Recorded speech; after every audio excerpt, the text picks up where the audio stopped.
This is huge. This is huge. Manchester United are finally acting like a big club again. And I'm here for it. I'm all here for it because I've praised Ineos throughout the transfer window for the signings that they made and some of the backroom staff appointments that they made. But there was this one decision, this one mistake, a huge mistake, a mistake I still haven't forgiven them for, but a mistake that they have rectified nevertheless. And that was that Dutch bald guy that we're not going to talk about in today's video. Today is about someone else. Today is about something new. Today is about the Ruben Amorim era at Old Trafford. Here we go. And what's interesting is there was a lot of pushback about the possibility of Ruben coming to Manchester United from rivals and from certain Man United fans. I'll start with the Man United fans before I address the rivals. I heard a lot of Manchester United fans say we can't sack Erik ten Hag because there's no good managers available. And when Amorim was one of the names that was thrown, you were immediately shot down. People laughed at you. Ha ha ha. Why would Amorim come to Manchester United? That's crazy. Why would any young manager with a good career ahead of them and is showing an upward trajectory come to Manchester United? That's insane. That's unrealistic. And yet those same people are now celebrating shamelessly on X/Twitter, shamelessly on YouTube, shamelessly, some of them in real life. It's crazy. It's absolutely crazy, the level of shamelessness of some of these people. And the second people I want to address is the rivals. Because a lot of rival fans, especially Liverpool fans, when they were linked with the likes of Amorim, were very happy about it. They were looking forward to this appointment. So to those people, I don't want to hear them suddenly downplayed because he's becoming a Manchester United manager. Let's be real here. Let's keep it a stack. Ruben Amorim is a good manager. He really is. What he's done at Sporting, some people have tried to compare to Ajax. It's not the same with Ten Hag. It's not the same because Ten Hag is a manager who was in his 50s at Ajax. He's not a manager who's 39 years old, who's up and coming like Ruben Amorim, despite what people would have you believe. Ten Hag had already managed at 5 separate clubs before going to Ajax. And a lot of people don't know that. He was the assistant manager at FC Twente and he was the assistant manager at PSV. He then was the manager of the Go Ahead Eagles, the manager of Bayern Munich's youth team when Pep Guardiola was there. He managed Utrecht, I think that's how it's pronounced, a German team. And then he managed Ajax before that. And he had a couple of roles as a youth manager as well before then. And he'd also worked as a sporting director at the club that he went to before Ajax. So it's not comparable, if you ask me, because Ruben Amorim, on the other hand, literally, in the literal sense of the word, is a young and upcoming manager. He's in his late 30s, and he's only managed at 3 clubs. One of those clubs, he only spent a very short amount of time anyway, so I don't think you can really genuinely use that as an argument to say that Ruben Amorim is just as experienced as Erik ten Hag. I think that would be disingenuous. He spent half a season there. He would then go to Prague, where he would win his first trophy as a manager.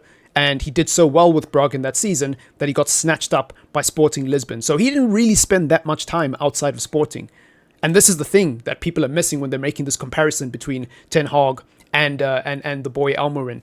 They're not the same. They're not comparable. Amorim genuinely is an up-and-coming manager who's doing a really good job at a Sporting team that should be praised. Because even though Sporting are a big club, they're not on the level of Benfica and Porto, at least not in recent times. I believe before Amorim won the league title with Sporting the first time around, they hadn't won the league since 19 years ago at that time. And then he won it again recently with Sporting. So he's shown the ability to lose some of his best players in Ugarte, in Porro, in Paulina. He had such a good young squad the first time around when he won the league, and a lot of those players got poached and are playing all over Europe now. And some of them would even shock you if you go do the research on that Sporting team. He was able to rebuild that team and win another league title in less than 5 seasons.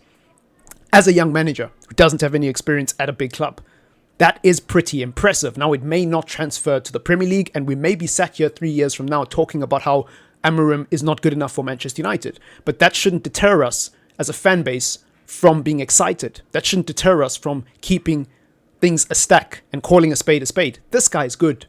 This guy's good. And look, even if they were comparable, even if him and Ten Hag were exactly the same, there is absolutely nothing wrong with people getting excited about Ruben Amorim. I'm sick of this. I saw the celebration police today telling people that we shouldn't get gassed. Why not? Why not? You're allowed to get gassed, man. Don't listen to these people. If we're wrong in 18 months, then we're wrong. Shocker. Human being gets opinion wrong about very complicated subject. Football is very unpredictable. We know this. But it shouldn't deter you from being excited. Because I'm excited. I am bloody excited. I don't think we're back. I don't think we're going to win the league. I don't think anything crazy like that. I'm just excited at the prospect of, one, having an actual style of play and some good football back at the Theatre of Dreams, and two, an appointment that is a sign, not a guarantee, but a sign that my football club is finally acting like a big club again.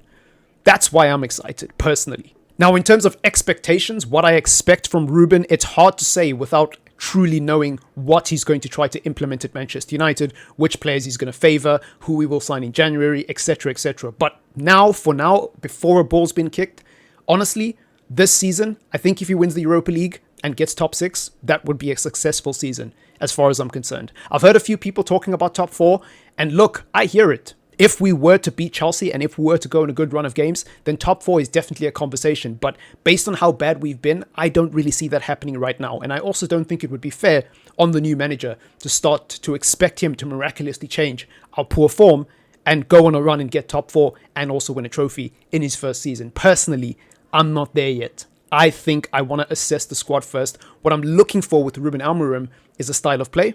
I'm looking to be entertained again as a Manchester United fan. I want to be excited to watch my team. And if we take care of those two things, trophies will come invariably. Fortunately, I've seen my club win trophies. I've seen my club win Champions Leagues. I've seen my club win Premier Leagues. I don't mind waiting a little bit. I want to be entertained. I want to be excited. That's where my priorities are. Because one of the most annoying things under Erik ten Hag is that I was not excited to watch my team. Even when we would win games, I wouldn't really celebrate as much as I would if we actually played decent football and I felt like we genuinely deserved to win and that this was sustainable long term. I don't want to feel the same way about Amorim. So domestic trophies are great, but at the end of the day, unless it's a Premier League, unless it's a Champions League, or unless it's a Europa League, I'm not really going to get that excited about it. What's going to get me excited is seeing good football at the Theatre of Dreams again. That's what I care about for now. For now, season 1.